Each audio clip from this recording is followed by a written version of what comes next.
guys, RobertBat1 here, coming at you with a new Yu-Gi-Oh video, and in today's Yu-Gi-Oh video, we are going to be talking about the UK Nationals 2019. Now, I know it hasn't happened yet, I know it's going to happen this weekend, I will be there, so if any of you are interested to meet me, talk to me, maybe have a few casual games, I'll have a few decks on me. I tend to bring a couple of random decks with me just to have some fun, might even play GOAT. Maybe I've got to put it together if I'm going to play it, and I've also got to find all the cards throughout my entire collection of tins and such, you know, I got so much. But yeah, so if you want to come see me at Nats, just saying now, come up. I'm normal, like, I'm just a person who wants to play Yu-Gi-Oh! Same as anyone else. But yeah, if you're at UK Nets, that's something you want to be, and you want to meet you, just say hello. I guess I could sign a card. I'm not big enough, but I'll sign your cards, I guess. Yeah. But anyway, I wanted to talk about UK Nationals and specifically what I think is going to win. Now, I've got about 5 decks that I feel like have the potential to win the UK Nationals. All of these have the potential to win for many different reasons, and I believe one of these will take the winnings of the UK Nationals 2019. And I just wanted to compile my thoughts into it, tell you guys what I personally think about it, and the reasons why I feel like these decks could actually take the UK Nationals, and at the end tell you what I personally think will take the Nationals, because that's going to be my prediction. That's going to be my prediction for the UK Nationals. But yeah, without further ado, let's get into it and talk about it, because I want to tell you guys what I personally think will win the UK Nationals 2019.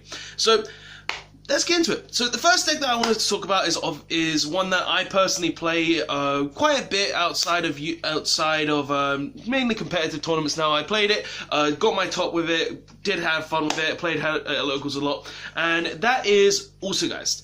Now Altergeist definitely have a very good chance of winning this UK Nationals this year. They won the German Nationals this year as well, just the last week, and we saw from them that the deck is actually still very playable. The guy who was playing it wasn't playing a very good build in my personal opinion, but I did get him there, so congratulations nonetheless. He was playing a going second build with triple evenly, obviously 3 impermanents and the fakers, and I have nothing against against the going second Altergeist build whatsoever, because it can still really do well. The only problem I have with it is if you don't draw the evenly or the impermanents, you're not winning the game. That's like my with the faker. That's my only problem with that sort of build. But Altergeist actually have a very good chance of winning this UK Nationals as well, for many reasons. One, it's just got a ton of floodgates that I can utilize. Literally every floodgate that Altergeist uses ruins every deck in the format. For instance, Summon Limit. Flip it against a Thunder Dragon player, they can't play the game. Flip it against an Orcus player, they can't play the game. If you flip it against a Salamangreat player, they can't play the game. If you flip it against a Pendulum player, they can't play the game. Like, honestly, if you flip Summon Limit against any of these decks, they lose. Anti-Spell Fragrance as well, another floodgate that you can utilize to the best degree of any other deck in this format. Flip that. Pendulum, die. Sky Striker, for instance, if you play against them, die. Salamangreat, they have a hard time, they can't use their field spell. Orcus, they can't use their field spells. They can't use the set rotation, terraformings, light stages, anything along those lines to get to their combo pieces. Thunder Dragon, it doesn't affect so much, but it still has utility there. Imperial Order as well, another good floodgate. Like, there's just a load of good floodgates that this deck can utilize to go up against the meta. Plus, just the fact that Altergeist are able to impermanence multi-faker is actually really powerful, because if against a load of the decks this format, if you manage to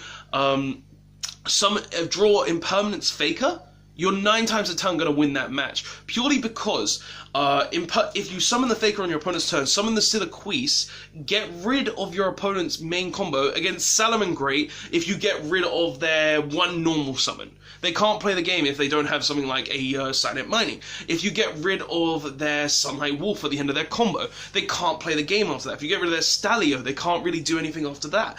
Like, the Salamangreat lose a lot of resources just from that. Against Orcus, if if you compulse the Phoenix that they summon. If they don't have the dangers, they're not able to play any further because they're not able to get to the Mermaid. The Mermaid's not able to use its effect to summon out the Orcust. And even if you put back the Galatea or say the Shade Brigade, the deck loses out a lot of there as well, and it's just a really good card in general to be able to use against a deck like that. And like Orcust, just being able to open in per Multifaker is insane, and if you are playing the going second build, evenly Multifaker is just as good, purely because, oh, I've just cleared your board, I'm summoning a Multifaker. Multifaker's going to summon a Meliseek, then I'm going to go into a Hextia. Meliseek's going to give me a Marionetta, and then you have basically a Spell and Trap negate, a Monster negate because the Marionetta will most likely set a Protocol, and then you just have Protection or Belief or Beyond Belief, and you still have 3 other cards that you haven't used. Well, 4 other cards because you're going second. So, like, Guys just have a very strong matchup this Nationals format, and I feel like they could actually take this event very easily, and that's just something I personally can see happening. It's obviously, it could not happen. Like, the deck does have a lot of weaknesses as well, such as Twin Twisters being on almost every main deck can really hurt it, which is why maybe going second build, like the German Nationals guy, would be really, really good. It also has weaknesses to a lot of disruptions in the deck, or if you disrupt their one trap card that allows them to summon their Multifaker, or you stop the Multifaker, or they just don't draw any Guys monsters or all traps or just all monsters, the deck does have that kind of downfall there as well. But the deck definitely does have a lot of power in this Nats and could definitely do a lot.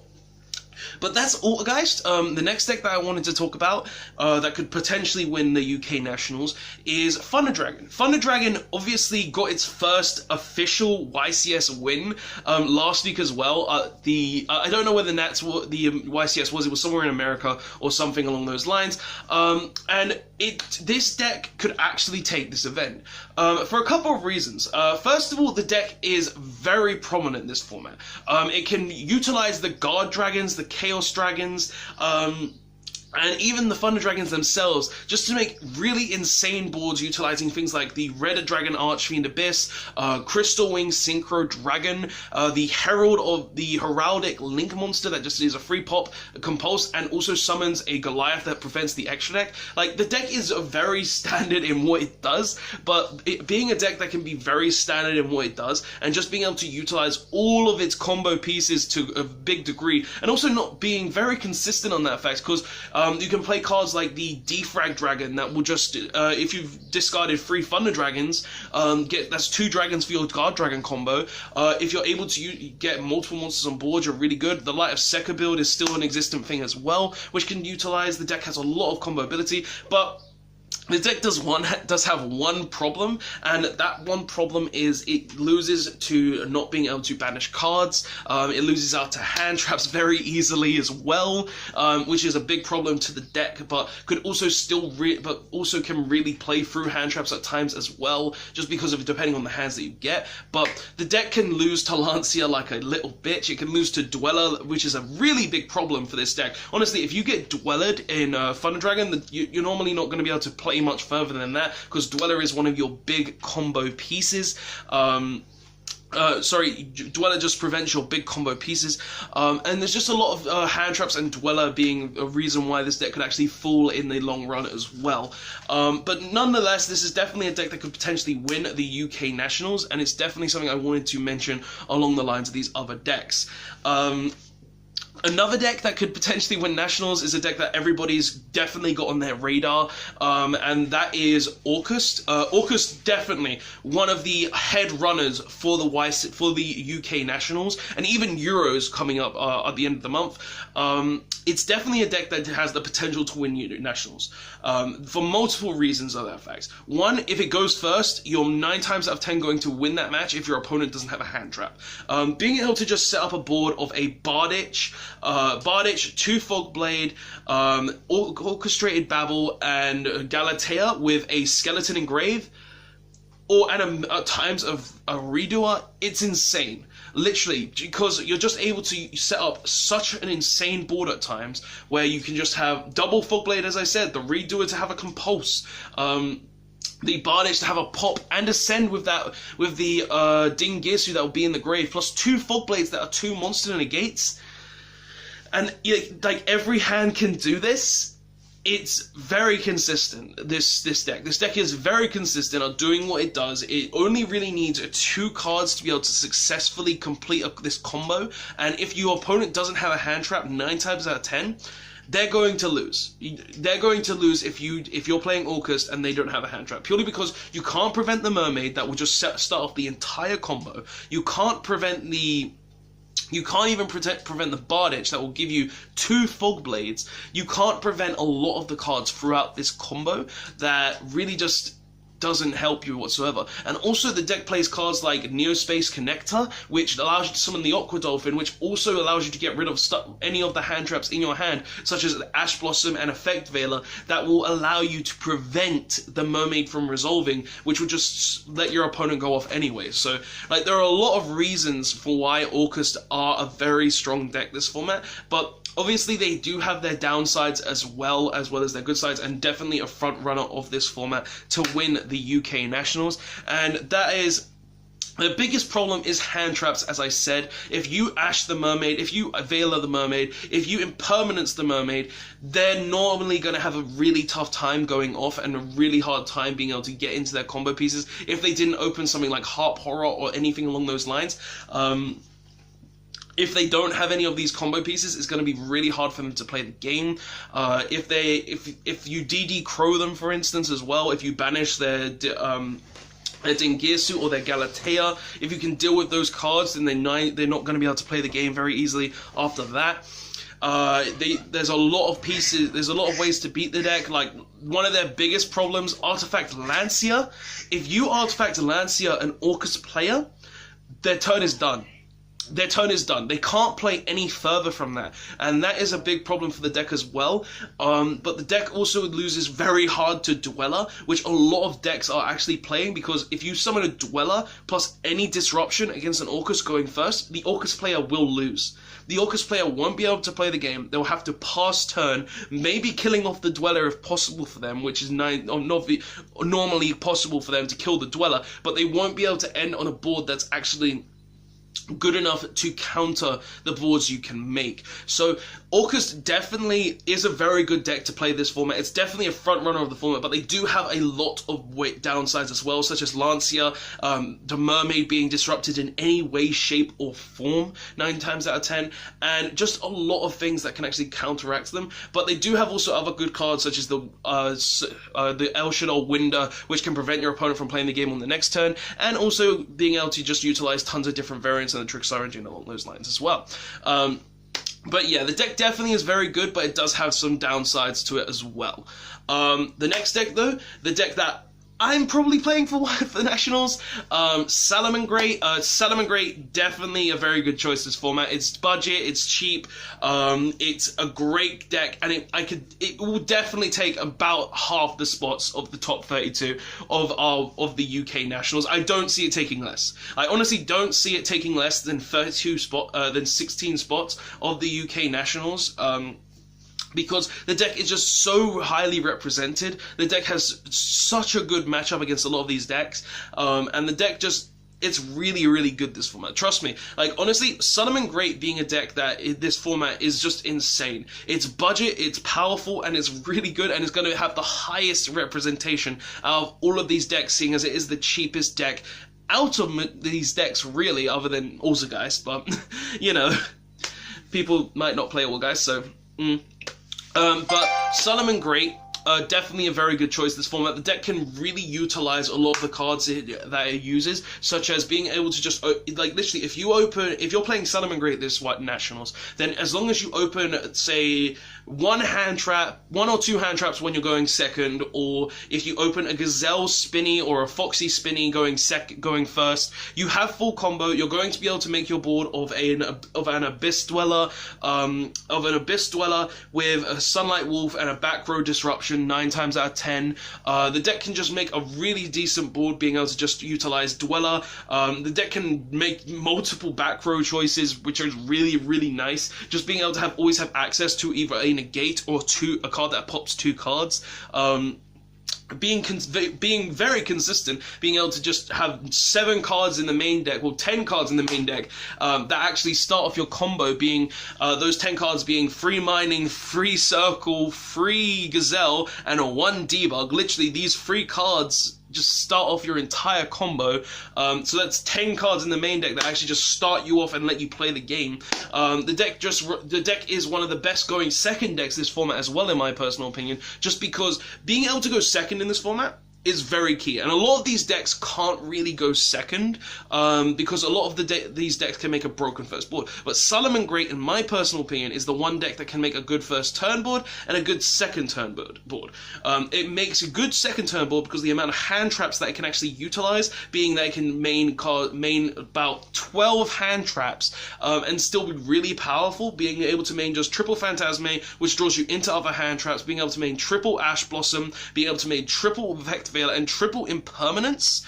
The deck just has so many cards that it can actually utilize to prevent your opponent on their turn that you can actually just prevent your opponent from playing the game completely, and that being the case lets you play the game and has the stronger second turn, because a lot of these decks can't utilize very heavy hand trap lineups because they need to be able to get into their combo pieces. Orcus, for instance, they need their combo pieces. If they don't have their combo pieces, they can't play the game.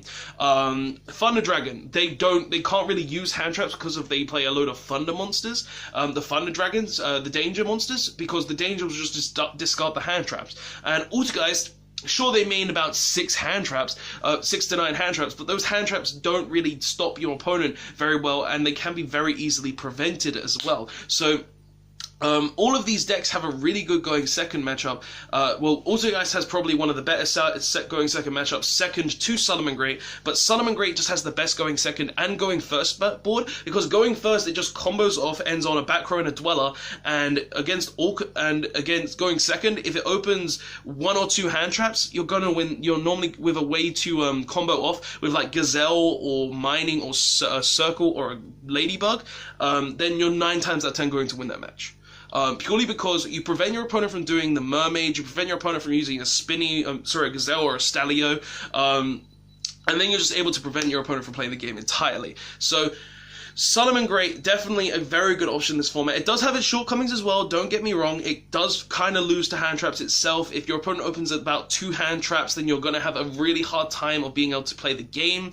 If you yourself are able to, if your opponent has a way to break your board with something like Evenly Matched and you didn't set a Roar, then you're not going to be able to beat through that board. If you're going second and you don't open a way to combo, you're going to be in a very tough time and you're not going to be able to win that match. And I would say out of all of these decks, this has the roughest matchup against Altergeist, just because Altergeist, they can grind for days. Salamangreat, they do grind quite a bit, but they can't continuously grind, if you know what I mean. So Salamangreat, they have a very good chance. They got the best chance, in my personal opinion, going first or second, being very good in that regard, and just a very good deck, in my personal opinion.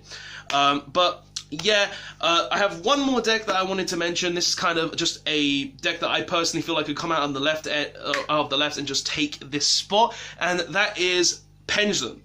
Now, Pendulum is a deck that does have potential of winning this event. It probably won't, but I could see this deck taking the event, purely because it does the same thing as Thunder Dragon, but better, if you know what I mean.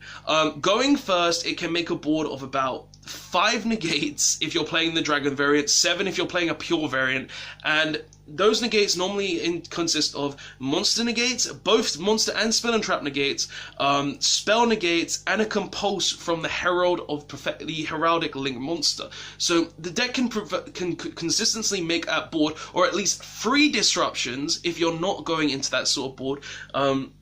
Because all you really need to do is resolve that Electromite, and if you can resolve that Electromite, you're normally going to end on a board with about 2-3 negate. If you do resolve that Electromite, you're going to end on a board with 5 to 7 negates 9 times out of 10, and I feel like that is just something I wanted to mention. It also has a really good going second game, just being able to break pretty much any board in the game with what it has, but it does lose to its shortcomings where it can't main deck hand traps to be able to prevent a lot of these strategies, such as the Orca strategy, such as the Salamangreat strategy. It loses really hard to cards like Anti-Spell Fragrance and Imperial Order, so those are really tough times for it. But it's something I wanted to mention anyway, because it could come out in left field, take the UK Nationals by storm, and actually do it. But what do I personally think is going to win the UK Nationals of 2019? As I kind of boasted about it, I personally feel like Salamangreat are the deck that will take this event. Salamangreat being a deck that just has a really good going first or second board, being a deck that can just counter anything in the game really with hand traps and its own combo pieces, and just being able to utilize its turn 1 boards to be able to make a Disrupt, a Dweller, and it open multiple hand traps as well. If you go first, you're 9 times out of 10 going to win that match. So personally, I feel like Salamangreat will win this event, but all 5 of these decks do have the potential to take this event. But guys, sorry for the really long video. I wanted to go really in depth with this, just talk about it, say my opinions, and get everything across. But thank you guys so much for watching. I enjoyed making this video. I'll talk to you guys later. Robobat1 signing out. Oh, one more thing. Don't forget to like, comment, and subscribe. And I won't be streaming this Thursday. Basically, I'm going to UK Nationals the next day, and I want to be rested up. I want to be completely prepared. And it's going to be a long weekend. So, no stream. Sorry, guys, who were looking forward to it. It's not happening this week, but it will come back next week. Don't worry. I do intend to stream next week. But, guys, thank you so much for watching. Tell me what you thought of these options. Tell me what you think is going to win Nats. And I will see you guys later. Robobat1, signing out.